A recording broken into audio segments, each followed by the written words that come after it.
Hey guys, this is Pete Tagger and welcome back to my channel. और आज हमारे पास Thor का बहुत ही इंपॉर्टेंट इशू है जो कि थॉर की हिस्ट्री के अंदर उसके 60 साल को कंप्लीट करता है मार्वल कॉमिक्स के अंदर।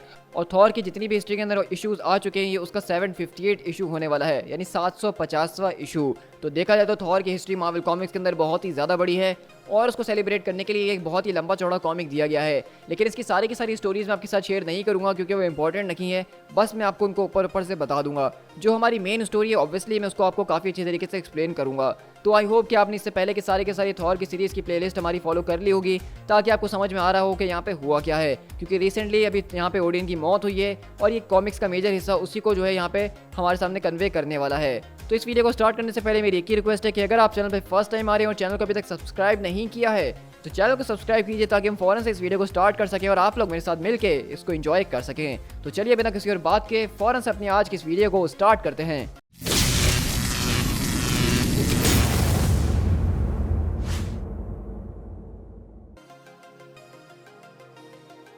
तो हमारी कहानी की शुरुआत बहुत ही ज़्यादा एक सैड मोमेंट के साथ होती है जहाँ पे हम देखते हैं कि सारा का सारा एसगार्ड आज जमा हुआ है और थॉर यहाँ पे एक पूरे के पूरे स्पीच देने के लिए खड़ा हुआ है अपनी फादर के लिए। और अब यहाँ पे ओडिन के बारे में बताया जा रहा होता है कि किस तरीके से उनको इस पूरी की पूरी दुनिया के अंदर बहुत अलग अलग नामों से जाना जाता है। कोई उनको ओडिन कहता है, कोई उनको वन आई गॉड कहता है, कोई वुल्फ ऑफ हेल कहता है, कोई रेवन ऑफ गॉड कहता है, the usurper, the destroyer, the desecrator, Odin the giant killer, Odin the dragon slayer, Odin the all father, Odin my father.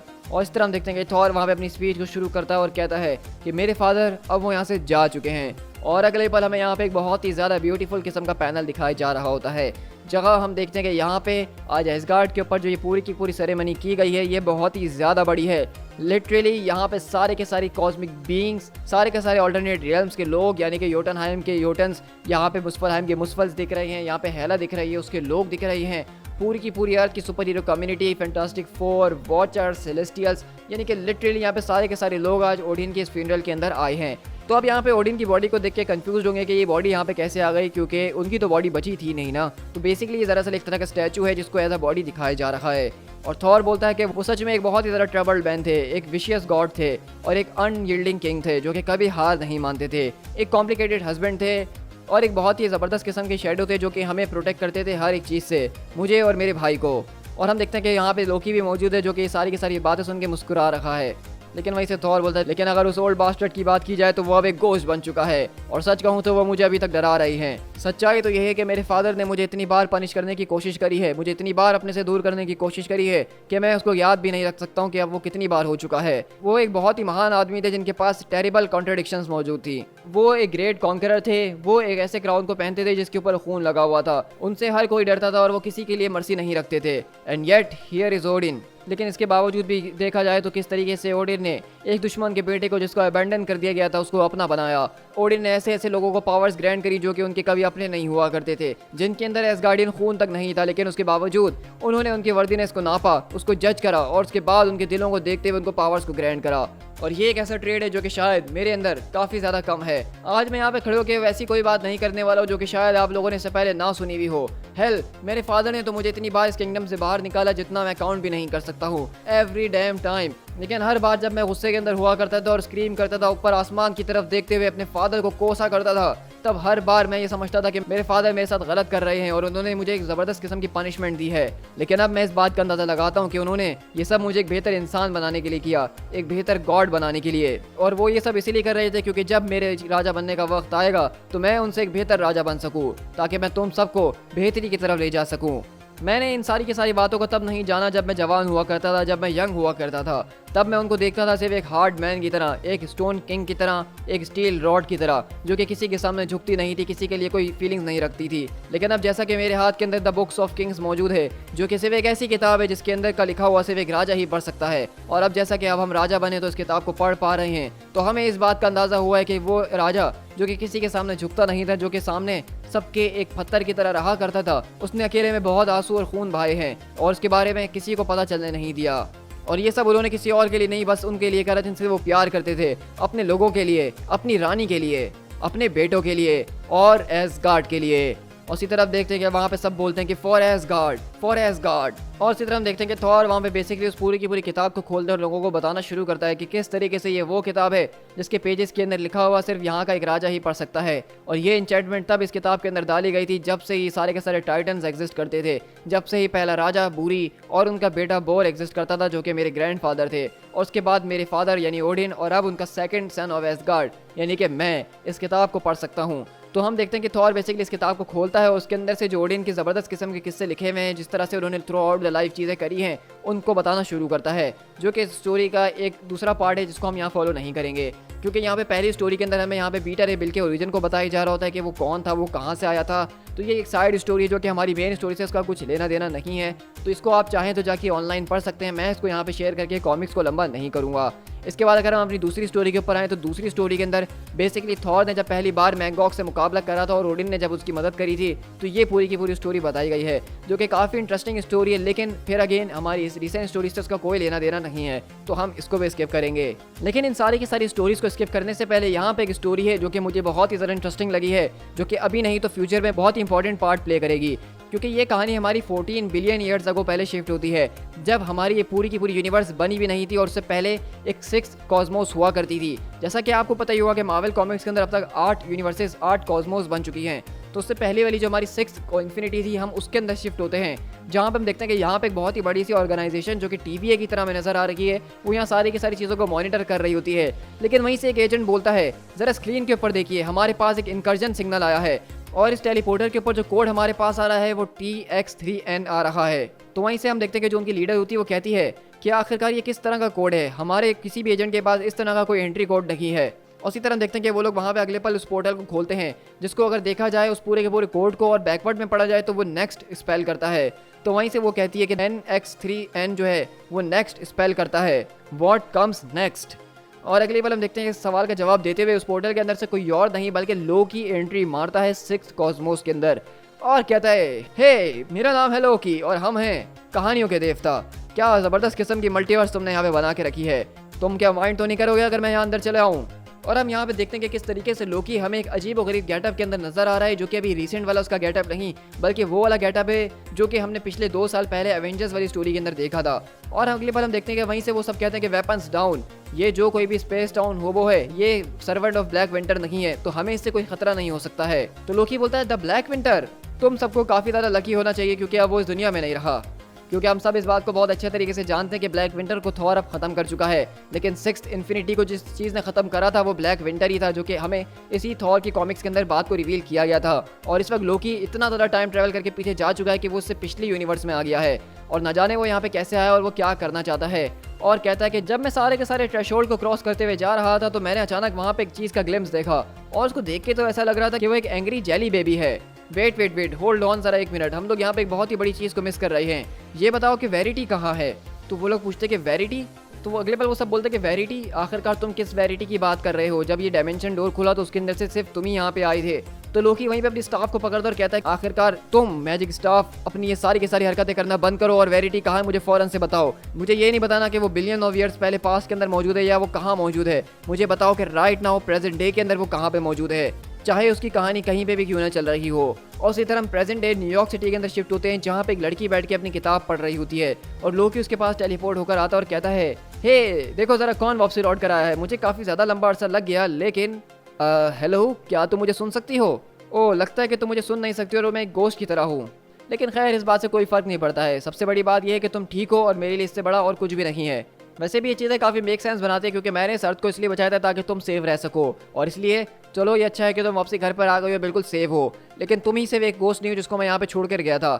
मेरी इस वाली पॉकेट के अंदर एसगार्ड रखा था तो वो कहाँ चले गया। और अगले पल हम देखते हैं कि यहाँ पे ये लोकी कुछ अजीब व गरीब हरकतें कर रहा है और अचानक से हमारी कहानियाँ प्रेजेंट डे एसगार्ड के अंदर शिफ्ट होती है, जहाँ पे थॉर वही सारी की सारी कहानियाँ सुना रहा है, लेकिन ये वाला लोकी जो है हमारे इस प्रेजेंट के अंदर आ चुका है और वो ओडिन के फ्यूनरल को देख के बोलता है कि Odin, I am sorry father, मैं यहाँ पे मौजूद नहीं था जब आपको मेरी ज़रूरत थी, मैं तो यहीं पे मौजूद हूँ। और अगले बार हम देखते हैं कि लोकी अपने प्रेजेंट वाले सेल्फ को देखता और कहता है कि हे तुम इस तरह से मुझसे नजरें मत फेरो, वो तुम ही थे ना, मुझे इस बात का जवाब दो, क्या वो तुम ही थे ना? और लोकी यहाँ पे इस वाले लोकी के पास आके कुछ अजीब और गरीब बातें कर रहा है लिटरली, और कहता है क्या इस सब के अंदर तुम्हारा ही कुछ लेना देना है? तुमने अभी तक वो हरकतें अपनी छोड़ी नहीं है ना? तुम अभी तक गॉड ऑफ द लाई बने हुए हो क्या? तुमने अभी तक कोई साइड चूज नहीं करी लॉकी लॉफिसन? अगर तुम ये कब तक करते रहोगे? कम ऑन, मुझे कम से कम यहाँ पे स्माइल दो, एक साइन दो कि तुम मेरी बातें सुन रहे हो। मैं इतनी दूर सिर्फ तुम्हारे पास इसलिए नहीं आया हूँ एक इडियट की तरह। मैंने अपने फ्यूचर को देखा है, लेकिन अब उस पूरे के पूरे फ्यूचर को बदला नहीं जा सकता क्योंकि वो ऑलरेडी हो चुका है। क्या मैंने ठीक कहा? मैं सिर्फ एक गोस्ट ऑफ द पास्ट बन के रह गया हूँ और वो सारा का सारा वक्त अब खत्म हो चुका है। उनको तो चाहिए कि वो मुझे भी जला के इस पूरे के पूरे फायर के अंदर आज राख कर दें। मैं भी ये सब डिजर्व नहीं करता हूँ। कम ऑन, स्माइल दो मुझे, इस पूरे की पूरे ढोंगी चेहरे को अपने उतारो, मुझे दिखाओ कि अंदर से तुम क्या हो। लेकिन अगले पल हम देखते हैं कि बेसिकली लोकी यहाँ पे आज सच में हमें सीरियस नजर आ रहा है और वो यहाँ पे रो रहा है ओडिन की मौत के ऊपर। और अगले पल वो वहाँ से रोता हुआ चले जाता है और कहता है कि सॉरी, एक्सक्यूज मी, मुझे यहाँ से जाना होगा, मुझे माफ करना। और हम देखते हैं कि लोकी यहाँ पे अकेले में बैठ के रो रहा होता है और ये जो दूसरा लोकी है जो कि न जाने कौन है और कहाँ से आया है, ये इस वाले लोकी को देख के बोलता है कि नहीं, मुझे माफ करना। शायद मुझे तुम्हारे बारे में ज़्यादा बेहतर पता होना चाहिए था किसी और से। शायद अब तुम वो नहीं रहे जिसको मैं समझ रहा था। मुझे सच में अब तुम्हें देख के डर लग रहा है जो तुम बन चुके हो। मुझे इस बात से डर लग रहा है कि तुम शायद अब बैकवर्ड जाने की कोशिश करोगे और उसकी वजह से मेरा फ्यूचर जो है वो तुम्हारा पास ना बन जाए अगेन एंड अगेन, चाहे हम कुछ भी करने की कोशिश क्यों ना करें। लेकिन ये करना लोकी नहीं होगा। क्या मैंने ठीक कहा? क्योंकि हमने इस बात को मेक श्योर करा था कि इन दी एंड चाहे कुछ भी हो जाए जीतेंगे हम ही। I am the past now, लेकिन तुम वो हो जो कि अब आगे आने वाला है, व्हाट कम्स नेक्स्ट, और तुम जहाँ चाहे इस स्टोरी को आगे ले जा सकते हो। मैं इस बात के लिए काफ़ी ज़्यादा खुश हूँ कि जब तक मैं यहाँ पे मौजूद थी मैंने इस स्टोरी को लोगों के साथ शेयर करा। और अगले वाले हम देखते हैं कि बेसिकली ये लोकी जो होती है एक लड़की वाली लोकी की फॉर्म में आ चुकी है जिसको हमने सीज और डार्क रेन वाले इवेंट्स के अंदर देखा था। और अगले पल हम देखते हैं कि वो यहाँ पे हमारे लोकी के पास आके उसको किस करती है और कहती है ओह ऑल राइट, बस अब मैं आखिरी एडवेंचर के ऊपर जा रही हूँ और उसके बाद कुछ नहीं, तो इसलिए लोकी मुझे लक ज़रूर ऑफर करना। और अगले पल हम देखते हैं कि हम दोबारा से यहाँ पे उसी फैसिलिटी के अंदर शिफ्ट होते हैं जो कि 6 कॉस्मोस के अंदर है। और वो सारे के सारे लोग बोलते हैं कि जरा एक मिनट, ये हुआ क्या है? तुम्हारे पूरे के पूरे एस्पेक्ट को चेंज कर दिया गया है? तो लोकी बोलता है कि हाँ, इससे घबराने की ज़रूरत नहीं है, लेकिन अभी भी मैं वही हूँ, हमेशा से मैं यही था। तो वहीं से वो पूछती है तुमने कहा कि तुम जब यहाँ ट्रैवल कर रहे थे तुमने एक मैनेंस को देखा beyond the threshold of time, तो वो आखिरकार क्या चीज़ थी जिसको बताने के लिए तुम यहाँ पे आए हो? तो वहीं से लोकी बोलती है कि हाँ, तुमने ठीक कहा कि वो चीज़ें जो है वो बहुत ही ज़्यादा खतरनाक है और उनकी काफ़ी ज़्यादा डोमिनियन है उन सारी की सारी जगहों के ऊपर, लेकिन मैंने सिर्फ उसके ग्लिम्स को ही देखा था। लेकिन मुझे देख के ऐसा लगा कि हमारी रियलिटी के ऊपर किसी की आंख मौजूद है, विच आई गेस वो हमारी होने वाली 8 कॉस्मोस है जो कि इस वक्त चल रही है। तो वहीं से वो कहती है द 8 इन्फिनिटी, तुम उस जगह की बात कर रहे हो जहाँ से स्टीवन स्ट्रेंज मुझसे मिलने के लिए आया था। तो वहीं से लोकी बोलता है ओल्ड डॉग स्ट्रेंज, इसका मतलब तुम उनको जानती हो? अगले पल वो वहाँ से कहती है कि बस अब बहुत हो चुका है, अगर तुम्हारे पास कोई मैसेज है तो मुझे बताओ ताकि मैं 8 कॉस्मोस के अंदर एक वार्निंग को भेज सकूँ। ये कोई भी कॉस्मिक आउटसाइडर जो कि किलर डीलर है, हम उससे ताकि मुकाबला कर सके, तुम मुझसे बस कहो। तो वहीं से लोकी बोलती है कि तुम ऐसा कुछ भी नहीं करने वाली, क्योंकि अगर तुमने ऐसा करा तो फिर मैं उसके पीछे चले जाऊंगा अकेले उससे मुकाबला करने के लिए। तो वहीं से वो कहती है कि नहीं, अकेले नहीं लोकी, क्योंकि ये मैक्रोवर्सल वियर्डी जो कोई भी चीज़ है जो कि तुम यहाँ पे बातें कर रहे हो, क्योंकि ये साउंड करता है टायास बैंड ऑफ एडवेंचर, यानी कि मेरे लिए। तो आपको मैं थोड़ा सा बताता चलूँ कि यहाँ पे जो ये लेडी है दरअसल कोई और नहीं है बल्कि ये गैलेक्टस की माँ है। यानी कि हम सब इस बात को जानते हैं कि गैलेक्टस 8 कॉस्मोस के अंदर होने वाला एक बीइंग था जो कि हमारी यूनिवर्स में आने के बाद गैलेक्टस बना था। तो वो दरअसल जो पैदा हुआ था और उसकी जो माँ थी वो टाया ही थी, जो कि एक तरह की साइंटिस्ट थी, क्योंकि गैलेक्टस खुद भी एक साइंटिस्ट था जो कि इन सारी की सारी बातों के बारे में रिसर्च कर रहा था कि उनकी यूनिवर्स कैसे ख़त्म हुई है। तो इस वक्त ये स्टोरी बहुत ही ज़्यादा कोई वियर्ड किस्म की चल रही है जिसको मैं भी एक्सप्लेन नहीं कर पा रहा हूँ आपको जब तक हमें आगे कुछ ना पता चल सके। तो लोकी बोलता है कि एडवेंचर, क्या तुम्हें वाकई में लगता है कि किसी किस्म का एडवेंचर होने वाला है? मैं तो बस यहाँ पे तुम्हारे पास एक इन्फॉर्मेशन को पास करने के लिए आया था। इस वक्त हम इस बारे में कुछ नहीं जानते कि वहाँ पे क्या चीज़ इंतजार कर रही है और क्या नहीं कर रही है। तो इसलिए इस तरह के एडवेंचर्स को हम बुलाते हैं जर्नी इनटू मिस्ट्री। और इस तरह हमें बताया जाता है कि बेसिकली ये जो कोई भी स्टोरी है, जो कोई भी मिस्ट्री है, इसको कंटिन्यू किया जाने वाला डिफेंडर्स बियॉन्ड नाम के कॉमिक के अंदर, जो कि बहुत जल्द शुरू किया जाएगा, जिसके अंदर हम जानेंगे कि आखिरकार ये जो हमारे दिमाग के साथ इतना ज़्यादा खेलने की और उलझाने की कोशिश की गई है, आखिरकार ये क्या है, उसका सबका क्या मतलब है, ये लोकी किस चीज़ के बारे में बात कर रहा है, कोई चीज़ अभी मेक सेंस नहीं बना रही है। लेकिन इसी तरह फिर अगर हम अपनी मेन स्टोरी की तरफ चले तो हम देखते हैं कि यहाँ पे थॉर बेसिकली सबको बहुत कहानियाँ सुना चुका है और लोकी आता और कहता है कि थॉर, तो थॉर बोलता है कि हाँ बोलो, द वेपन, द एरो, अगर तुम मेरे लिए उसको ले आओ। तो लोकी बोलता है कि ऑफ कोर्स मैं उसको फौरन लेकर आता हूँ। और इस तरह हम देखते हैं कि थॉर अब बेसिकली ओडिन को आखिरी रस्म निभाने जा रहा है। और आखिरी रस्म में होता कुछ इस तरीके से कि जो कोई भी राजा का बेटा होता है वो बेसिकली आता है और इस पूरे के पूरे फ्यूनरल को आग लगाता है, जिस तरह हिंदू कल्चर के अंदर किया जाता है, नॉर्स मिथोलॉजी के अंदर भी कुछ इसी तरीके से किया जाता है। और हम देखते हैं कि यहाँ पे जो पूरे के पूरे बो एंड एरो को लेकर आया जाता है वो कोई आम नहीं होता है, बल्कि बताया जाता है कि किस तरीके से वो बो जो है वो ओडिन के गगनेर स्पेयर से बना होता है। तो उसकी जो बो बो होती है वो बेसिकली ब्रांच ऑफ यग्ड्रासिल होती है, द वर्ल्ड एज से बनाई गई होती है और एवेंजर हॉकाई ने खुद इस पूरे के पूरे बो को बनाया होता है ताकि इसका निशाना बिल्कुल परफेक्ट रहे। और इस बो के पीछे जो उसके पर लगे हुए वो एंजल्स के परों को मिला के बनाया गया है। और इस पूरे के पूरे बो की जो स्ट्रिंग है वो बेसिकली हेला के बालों के जरिए ली गई है, जो कि गॉडेस ऑफ डेथ है। अब ना जाने यहाँ पे हेला ने इस बाल को किस तरीके से दिया है, एक तोहफे की सूरत में या एक थ्रेड की सूरत में। क्या वो ओडिन जा चुके हैं और वो अपनी मर्जी चला सकती है, लेकिन इस वक्त चाहे कुछ भी हो थॉर इस बारे में नहीं सोच रहा है। थॉर इस वक्त सिर्फ एक ही बारे में सोच रहा है कि उसको इन सब चीज़ों को अंत करना है। और उसी तरह हम देखते हैं कि बेसिकली ओडिन के फ्यूनरल को वहाँ पे रेनबो ब्रिज से आगे बढ़ा दिया जाता है सारे के सारे एसगार्डियंस के जरिए। और हम देखते हैं कि थॉर वहाँ पे अपने बो एंड एरो को रेडी करता है ताकि वो यहाँ पे उसको जला के राख कर सके। लेकिन हम देखते हैं कि यहाँ पे थॉर बेसिकली उसको जला के राख नहीं कर पा रहा होता है। उसको ऐसा महसूस हो रहा होता है कि उसने अपने फादर की आवाज़ को सुना है और वो भी मरे नहीं हैं। और उसको ये सारी की सारी बातें क्योंकि ध्यान में होती हैं तो उसके दिमाग में अभी भी ओडिन के वो सारे के सारे मजाक, वो सारे के सारी बातें घूम रही होती हैं और इसलिए वो ये नहीं कर पाता है। और अगले बार हम देखते हैं कि थॉर यहाँ पे किसी और को नहीं बल्कि लोकी को बुलाता है और ये सब करने के लिए कहता है। लेकिन लोकी कहता है कि नहीं, मैं ये नहीं कर सकता हूँ क्योंकि ये काम सिर्फ थॉर ही कर सकता है क्योंकि वो फर्स्ट बॉर्न है और इस वक्त वो एसगार्ड का राजा भी है। तो थॉर बोलता है कि हम इस वक्त एसगार्ड के राजा हैं तो इसलिए हम तुमसे कमांड कर रहे हैं कि तुम्हें ये करना होगा। और अल्टीमेटली हम देखते हैं कि लोकी इस बात के लिए रेडी हो जाता है और वहाँ पे उस बो एंड एरो को लेके ओडिन के पूरे कॉफिन के ऊपर उस एरो को मार के वहाँ पे एक ज़बरदस्त किस्म का धमाका करता है। और इसी तरह हम देखते हैं कि थॉर और लोकी वहाँ पे खड़े होकर इस पूरे के पूरे नज़ारे को देख रहे होते हैं और सारे के सारे एसगार्डियन वहाँ पे शराब पीना शुरू करते हैं और यहाँ पे ओडिन के जाने के गम में उसको पी रहे होते हैं। तो इसी तरह हम देखते हैं कि जब ये सब कुछ खत्म हो जाता है और रात हो जाती है तो थॉर वापस से अपने कमरे के अंदर आता है, अपने कपड़े वगैरह चेंज करता है। लेकिन उसको अचानक आवाज़ आती है कि मुझे लगा था कि मैंने तुम्हें सिर्फ बेहतर शूट करना सिखाया है, तुमसे एक एरो नहीं चलाया और तुमने अपने भाई को वो जिम्मेदारी सोच दी बॉय। आखिरकार तुम किस तरीके के गॉड बनोगे जो कि एसगार्ड को लीड करेगा। तो थॉर बोलता है कि नहीं। और अगले बार हम देखते हैं कि बेसिकली यहाँ पे ओडिन की आवाज़ें आ रही हैं जो कि थॉर से कहता है कि सॉरी कि मैं वहाँ पे अटेंड करने के लिए नहीं आ सका, मैं तुम्हारी माँ को उस तरह रोते हुए नहीं देख सकता था और इस तरह से तुमने आइंदा अगर मेरे सामने आवाज़ उठाने की कोशिश करी तो अच्छा नहीं होगा बॉय।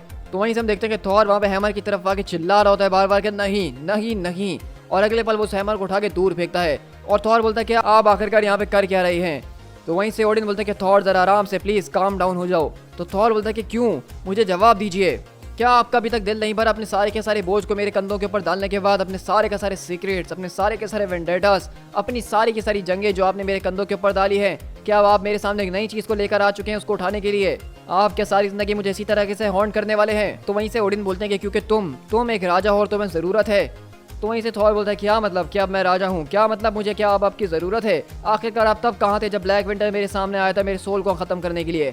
आप आखिरकार तब कहाँ थे जब ये एन्चेंटमेंट टूटी थी और यहाँ पे हज़ारों लोगों की मौत हो गई थी और किंगडम्स बर्बाद किए गए थे? आप आखिरकार तब कहाँ थे जब वर्ल्ड ट्री को जला के राख कर दिया गया और उसका नामो निशान मिटाया जा रहा था? आप आखिरकार तब कहाँ थे जब आपकी क्वीन आपसे बात करना चाहती थी और आपके लिए परवाह करती थी लेकिन आप उनसे बात नहीं करते थे क्योंकि उस वक्त सिर्फ आपको अपनी ही परवाह हुआ करती थी? आखिरकार आप तब कहाँ थे जब मैं आपसे दुआ किया करता था कि आप मेरे सामने आ जाइए क्योंकि वो मेरे डार्केस्ट आवर्स थे, जब इस ताज के बोझ के तले में दब रहा था और मुझे लग रहा था कि ये ताज मेरे सर को ही कुचल देगा, लेकिन तब भी आप मेरे सामने नहीं आए। तो अब क्यों, अब आखिरकार आप मुझे अकेला क्यों नहीं छोड़ते हैं? और आखिरकार मैं अकेला ही क्यों आपको सुन सकता हूँ? आपकी बीवी आपको क्यों नहीं सुन सकती है? आपके बच्चे आपको क्यों नहीं सुन सकते हैं? और क्या आप इसी तरह सारी जिंदगी इस हैमर के अंदर रह के मेरा दिमाग खराब करने वाले हैं? आखिरकार आप यहाँ से जाते क्यों नहीं हैं?